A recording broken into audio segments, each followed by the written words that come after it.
The man was walking along the side of a highway in the Arizona desert when he noticed there was a box thrown near the road. It was a plastic box, wrapped in bags. He got a bit thoughtful and went over there. Curiosity got the better of him, and he went to take a look to see what it was. When he opened it, he found part of a human body, an opened human body.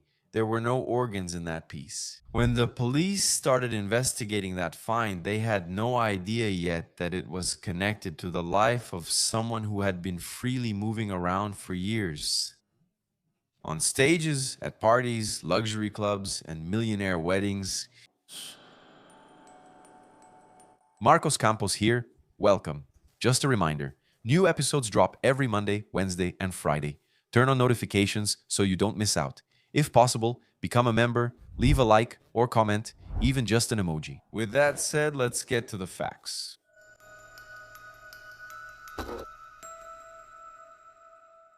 Marjorie Ann Orbin was born in the early 1960s in Boulder City, Nevada. It was a small, quiet, middle-class city located less than 50 kilometers from Las Vegas, a strategic point in her life, I would say. You'll understand soon. She grew up with no records of serious trauma, domestic violence, or those family problems commonly known in true crime episodes. Her childhood was very peaceful, stable, similar to that of many American girls of that time. And nothing indicated that her name would one day be associated with or featured in a true crime episode, much less in one of the most talked about crimes in Arizona. In her teenage years, Marjorie had clear plans for her adult life. The main plan, I would say, involved getting married, starting a family, having children, but she wouldn't settle for just anything, okay? People close to her always said that she, ideally, dreamed of a perfect partner, the kind that's not just anyone. We only see someone like that in movies, someone who could offer status, money, comfort, a life way above average. That desire wasn't just talk, okay? Over the years, she really pursued that standard persistently, but at 18, her path changed abruptly. Marjorie received a medical diagnosis that would change everything in this medical report. Knowing that she couldn't be a mother, that information completely shattered the life plan she had up until then. Motherhood, which was central to her plans, came to be seen as something unlikely. From that moment on, she kind of gave up on her plan A, right? Which was to get married, live with a guy who could support her and everything. And a new plan for the future, a plan B, started to grow inside her.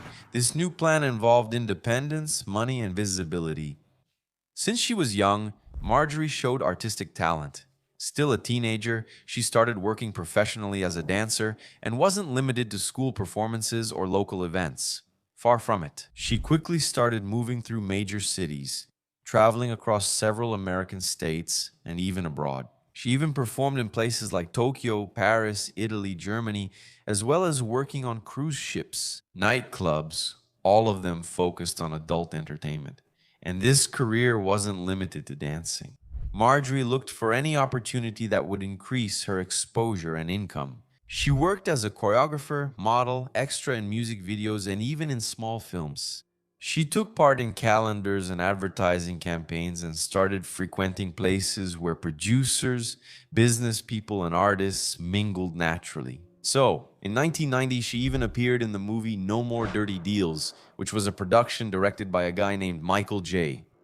Peter, a very wealthy businessman, actually a millionaire, who also owned clubs where the girl had already been and performed. Money and freedom came, but so did instability. The entertainment world has its highs and lows. When jobs became scarce, Marjorie turned to performing as an exotic dancer, if you know what I mean, in those kinds of clubs. According to reports, job offers were constant and the tips were quite generous, so it was worth it for her. Las Vegas, because of its proximity to Boulder City, ended up becoming one of the main centers of her professional life between the ages of 20 and 30. While building this fragmented and intense career, Marjorie also invested heavily in her love life, always searching for an ideal partner. She ended up getting married 6 times during that period, but they were short, sequential relationships and, by all indications, unsatisfactory. I don't know if there's that element, of her having received that diagnosis back when she was 18 or what exactly she was looking for in those relationships. Well, guys, we don't know. If anyone has a guess, leave a comment here. None of these relationships resulted in children, confirming, the diagnosis she actually received back in her youth. Whether all these husbands knew about this, I don't know, okay? All of them had something in common. They belonged to the entertainment circles, had a lot of money and access to a very comfortable life, something she was looking for as well. Right, like Plan B, which became Plan A, right? Some of those guys were clients or regulars at the clubs where Marjorie had already been or worked. Michael J. Peter himself, remember that producer from the movie over there, right? So he actually got romantically involved with her and for a while even ended up becoming engaged to the girl. Despite the formal relationships, Marjorie's priorities always seemed to be somewhere else. Travel, events, connections with influential people, and a very luxurious lifestyle. All of that took precedence over her emotional stability. What I mean is, let's say her mental health was put on the back burner because she was obsessed with those things she wanted. So by the end of that phase, she had already accumulated 6 ex-husbands, as we've seen, and several ex-boyfriends, without having found what she apparently said she was looking for. And it was in this context that a man from her past crossed her path again. His name was They had met back in the early 80s at a club in Las Vegas where Marjorie was working temporarily as a dancer. At the time, she was 19 years old and Jay was already 26. He was a regular at the place, known for being sociable and generous, the kind of guy who tips. This guy always showed interest in Marjorie, right from the very beginning there. He would give her lots of gifts. He paid attention to her. Despite that, their contact didn't develop into an intimate relationship. Even after that first meeting, life took them in different directions. For about 10 years, while Marjorie got married and divorced, Jay built a solid career. He specialized in trading Native American artifacts, started dealing in jewelry, and invested in real estate. Over time, he settled in Phoenix, Arizona, and reached a very comfortable financial level. And so they would see each other again. Only in 1993. 93.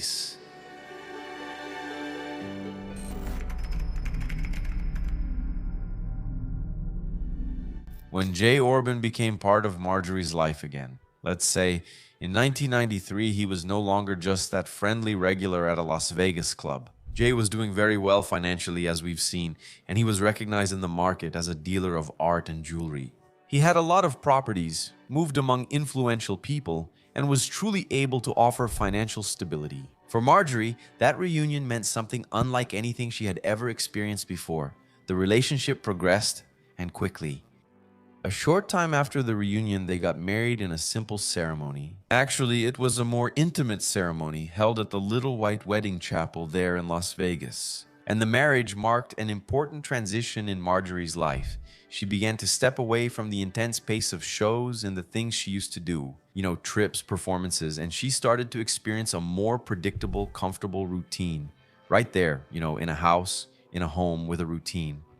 After the wedding, the couple moved to Phoenix, Arizona, and Jay encouraged Marjorie to leave behind the things she used to do, you know, the entertainment industry. And so she started to dedicate herself to domestic life, helping her husband with his business.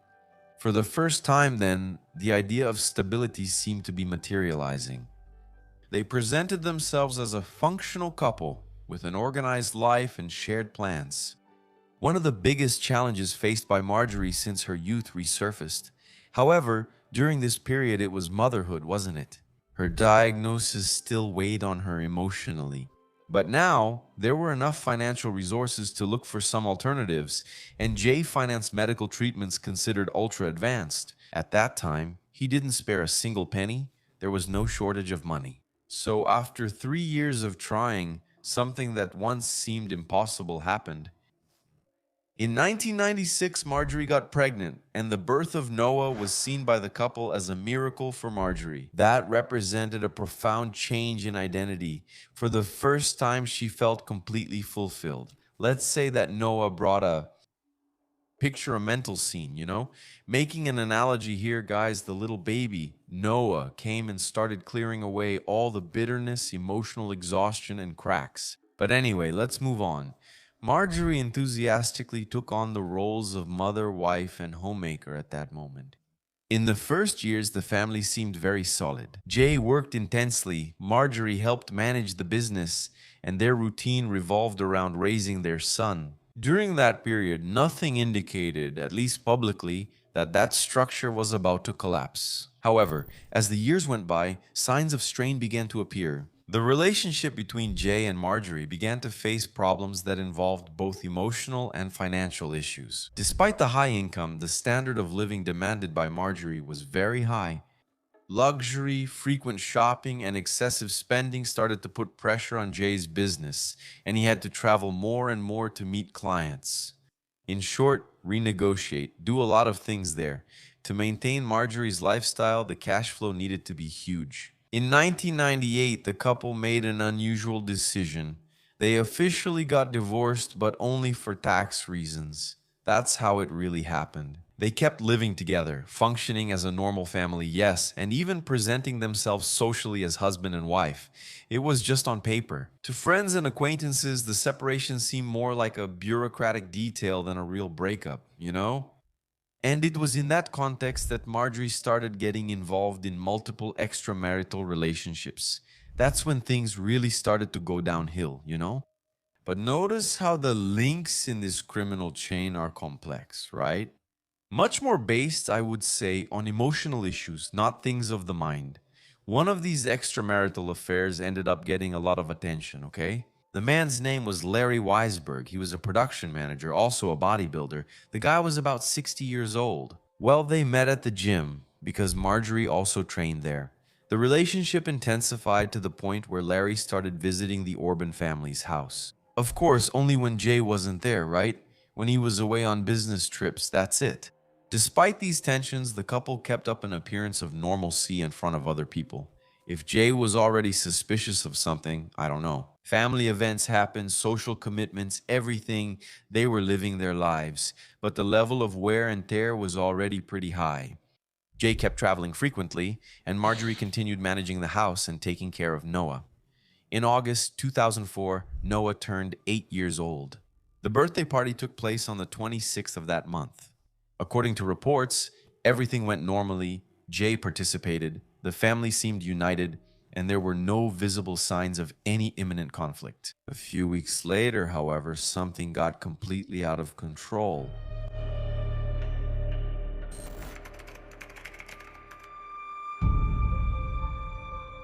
In early September 2004, Jay Orbin was on a business trip in Florida. His return to Phoenix wasn't expected for those days. Check this out, guys. The trip was unexpectedly interrupted because of the arrival of Hurricane Francis, and it was about to hit the area where he was. So he decided to cancel his appointments and go back home. It's not just that nobody knew, it was kind of a surprise.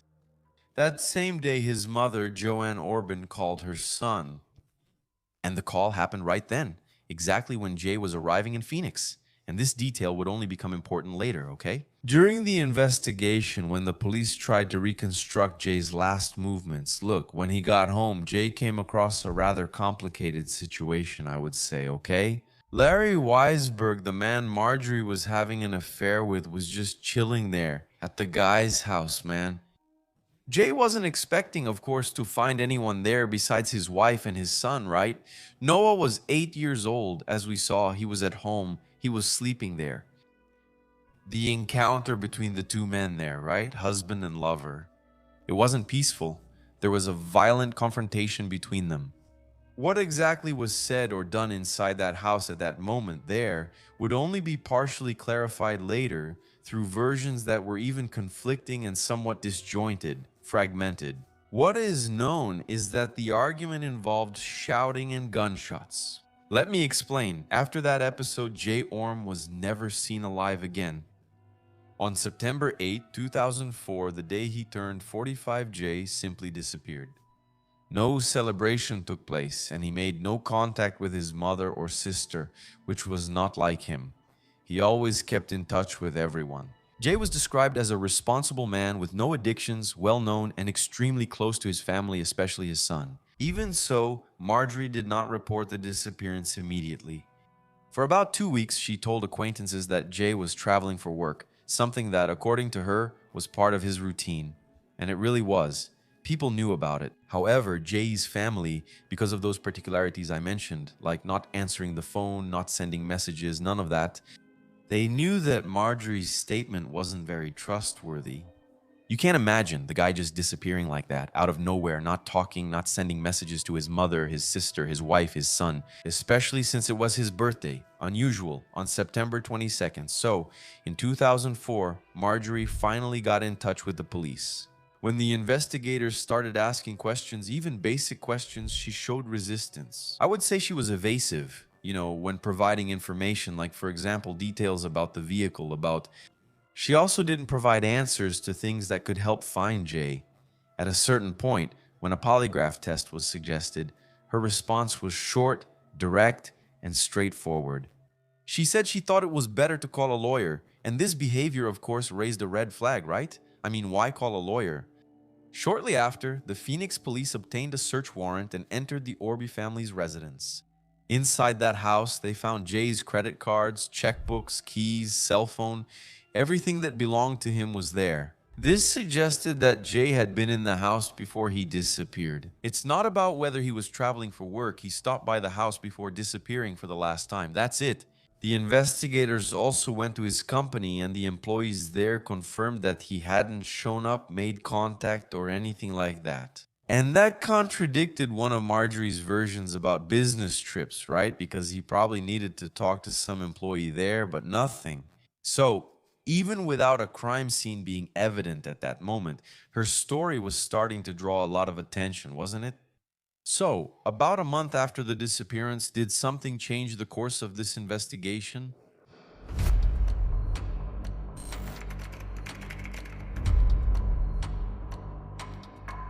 On October 23, 2004, a little over a month after Jay's disappearance, a discovery kind of turned the tide in this case. Here, do you remember that guy who was walking near a road in the desert? The one I mentioned to you back in the introduction of the episode? It was at the desert's edge, north of Phoenix. A man was walking and found a large plastic box that was wrapped in bags. When he opened that container, he realized it wasn't trash. It wasn't just anything inside. Inside was the torso of a human body, already in an advanced state of decomposition. The police were called, and the initial examinations revealed that the body had been dismembered. The internal organs and intestines were missing. The autopsy couldn't determine the exact cause of death, but the experts reached two important conclusions. The body had been frozen before being dismembered, before being butchered, and all of this had been done with an electric saw. Probably soon after, DNA tests confirmed that the torso really belonged to Jay Orbin. With this confirmation, the case stopped being treated as, obviously right, as a disappearance with no explanation. Now it was treated as a homicide. And from that moment on, everything that had been seen as strange behavior from Marjorie took on a different meaning, didn't it? The detectives deepened their analysis of the Orbin family's residence, and a very detailed forensic examination revealed clear traces of violence. There, in the garage of the house, signs of a large amount of blood were found.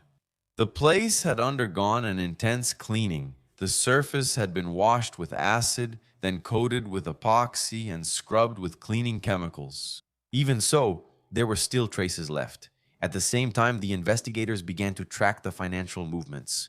After Jay disappeared, Marjorie had made significant withdrawals from her husband's business account, including a withdrawal of about $45,000. This happened very shortly after Jay's official disappearance. She also made high-value purchases, like a piano worth about $12,000. In other words, completely out of the ordinary, right? These expenses, of course, were something that supported suspicions about her, don't you think? And besides all that money being moved around, Marjorie was the beneficiary of Jay's life insurance policy. Adding all that up, it was over $1 million.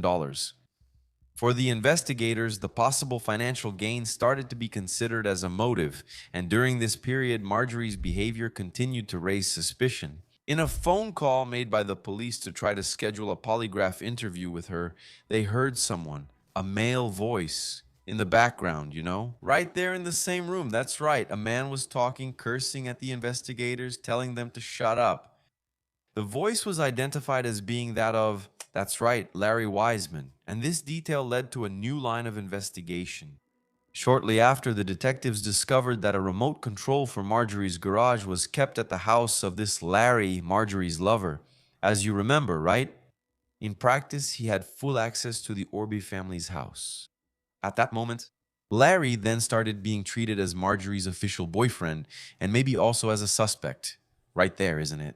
With all this information gathered, the body found, the evidence in the house, the financial behavior, and also the social behavior there, the ties with the lover, the police considered that the case was sufficiently structured for an arrest like that. On December 6, 2004, Marjorie Orbin was arrested by the Phoenix police. She was formally charged with first-degree murder, 2 counts of theft involving amounts over $100,000, and 2 counts of fraudulent schemes. Prosecutors requested that she remain in custody without the practical possibility of bail. What that means is the guy set bail at over $1 million, and in practice, she wouldn't be able to pay it, so she would stay in jail until the investigation was over. But the story was still far from over, okay? In the following months, new information came up, some of it coming straight from Marjorie's own mouth.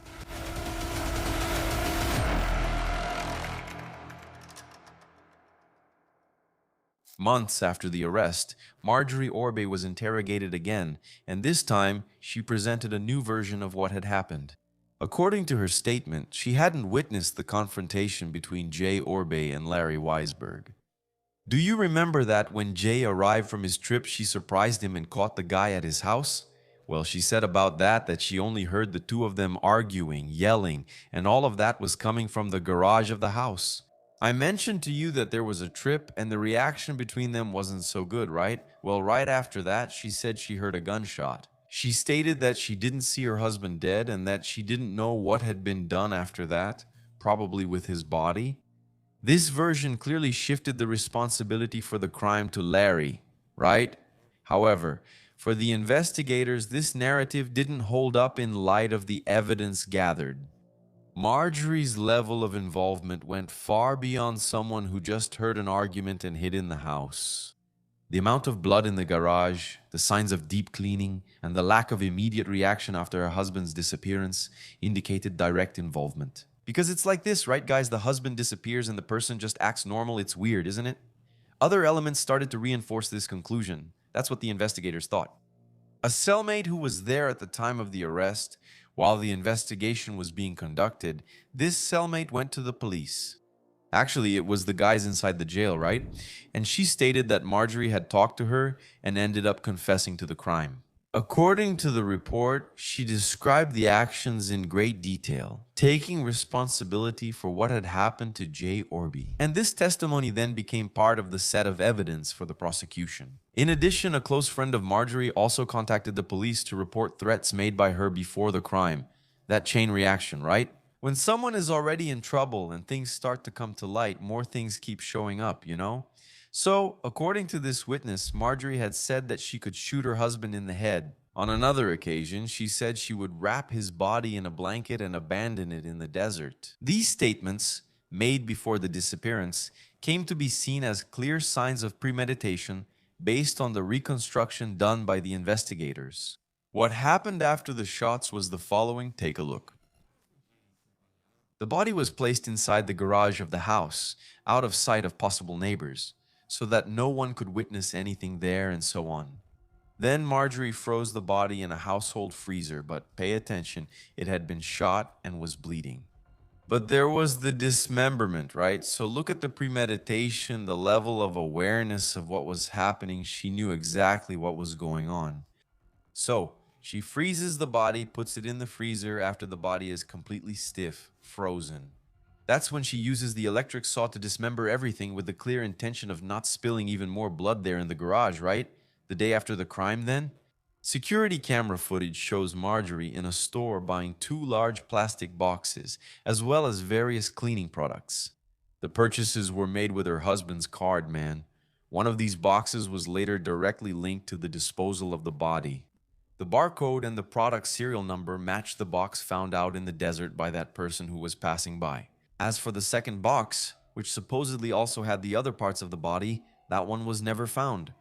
After the purchase, Marjorie transported the body parts separated in the two boxes and abandoned them in the desert. Only the torso was found, as we saw, and no other part has ever been recovered to this day. With this set of evidence, material, financial, testimonial, circumstantial, and anything else you can think of, the prosecution began to treat the case as homicide, premeditated homicide, planned and carried out coldly. Yeah, things weren't looking good for Marjorie, not at all. The legal process, however, would still take a few years to come to an end.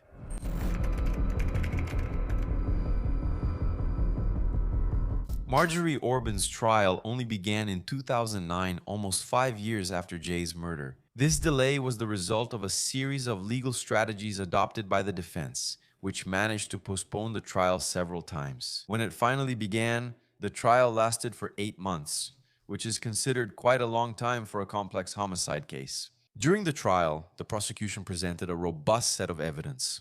All of this that I've already mentioned to you but not shown, right? The financial transactions, all of Marjorie's behavior, the forensic evidence itself, everything. The prosecutors also highlighted the traces of blood found in the garage of the residence, the attempts to clean them up. All that thing, right, about freezing to prevent the bleeding? Such was the testimony of the cellmate who reported Marjorie's confession, and also the statement of the friend who heard threats before the crime. These reinforced the theory of premeditation. The defense tried to raise doubts about who actually committed the crime, suggesting the possibility that Larry Weisberg, the lover, was the one responsible for the shots. However, even this line of reasoning did not rule out Marjorie's active participation in hiding the body, dismembering it, and disposing of the remains. These were decisive points for the jury. Thus, on October 1st, 2009, the verdict was announced. Marjorie Orbin was found guilty of first-degree murder. In addition, she was convicted on charges of theft involving amounts over $100,000 and for fraudulent schemes related to the use of Jay Orbin's accounts and credit cards. She kept using the guy's money even after killing her husband. Man, that's bizarre, right? After the guilt phase, the case entered a second stage aimed at deciding the sentence. The jury evaluated whether Marjorie should receive the death penalty or not, which was a real possibility at that time. There, the debate was very intense and involved both aggravating and mitigating factors. In the end, the jury decided not to apply the death penalty, and one of the factors considered for this was the impact. Consider the effect on Noah, the couple's young son. Imagine his father killed by his mother and her sentenced to death. Look, it would be total psychological damage for the child, right? Given this decision, then, the jury sentenced Marjorie to life in prison without the possibility of parole. In practice, she will die in prison. And the case, of course, had wide repercussions in the United States. It was featured in newspapers, true crime shows, investigative series. The story was also recorded in books. In 2010, just so you have an idea, the author Camille Kimball released the book What She Always Wanted. The following year, in May 2011, the journalist Shanna Hogan published Dancing with Death, which delved into all the details of this case. To sum it up, Marjorie Orbin, as I said, is going to die in prison. But if anyone wants to write to her, maybe find out her reasons and write in the traditional way, letter, paper, pen, put the address up on the screen for everyone, editor.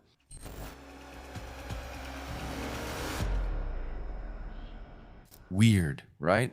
And honestly, what's also weird is that I have no doubt there are a lot of people who would actually write her a letter, But it's strange too, right? Because people they fall in love, In her case, there was that whole thing, right? She got the diagnosis, was emotionally wrecked, wanted to focus everything on money, right? I'm going to be independent. Then she got married 6 times and finally found a guy she supposedly really fell in love with and all, and they had kids. Life was going smoothly, right, man? Then she suddenly loses her love, falls in love with someone else out of nowhere, and then just wants to get rid of the other one by killing him. It's easier to ask for a divorce, man, but then comes the issue of the insurance policy, right? Actually, money was always at the top of the pyramid in this complex psychological equation. That's just my opinion, but let me know yours in the comments. Thanks for your company. A kiss from the redhead. See you next episode.